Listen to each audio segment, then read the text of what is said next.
Hello everyone. Today is Thursday, February 7th. I'm going to go over my trades today. I did two trades today. I ended up a small positive, but I made a few mistakes on my second trade. I'm going to go over my first trade, which was ATOS.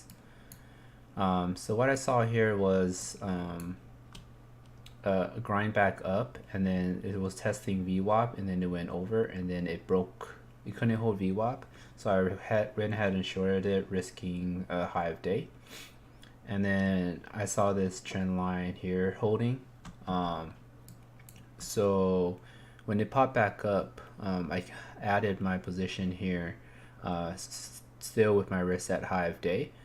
And when I saw this VWAP holding for twice, I was preparing to stop out at this 190 break.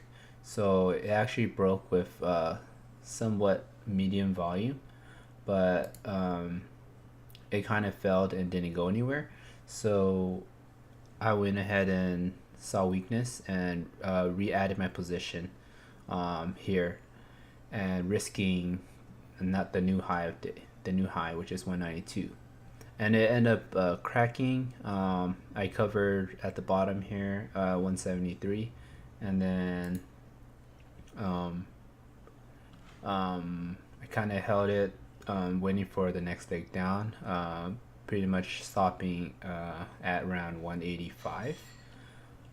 And so I end up pushing down further, and I recovered almost the rest of my shares around here, 166 and 165. And it ended up going a little bit lower, but it kind of grinded back up after hours. So that was a $140 win. My next trade, so this one had a really interesting chart. It kind of have this cup and handle break, and I was kind of anticipating maybe this a $1 or $2 move here, but towards the 650 area.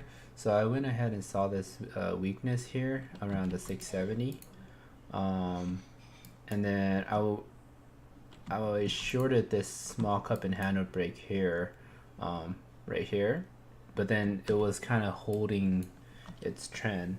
So it's holding its trend, and then it actually popped over this prior support. So it was grinding, and I kind of added more here with the stop of the previous high, which was 655. So I end up stopping here for like a $50 loss. That's what I was risking. And then then I kind of pretty much did the same mistake again, shorting at pretty much at the same position spot, and I actually covered pretty much the previous high of here, which was like 676, and it ended up going up pretty high, but pretty much I should avoid these plays. It was kind of boredom and kind of got forced. It wasn't really an A+ setup. And then all the huge larger time frame was holding up. So the 5 was holding the 13 EMA, and the 15-minute was still an uptrend. So the lesson learned here is to not fight the trend, look at bigger time frame, and possibly try not to short the first big green day. But I followed my plan, which I stopped out $50, which was my risk twice, which managed my risk. I think, although I lost twice, I kind of managed the risk to keep my losses small. So that was another thing to keep in mind, is to identify your risk and kind of be disciplined and kind of take it off when it hit your initial plan. So if I didn't stop out here, I would have maybe lost 100 here, and if I didn't stop out right here, I would have lost out another 100. So it'll mitigate and reduce your losses, and hopefully you'll have more percent winning. All right, that's all I have for today. Thanks for watching, and don't forget to like and subscribe. Thank you.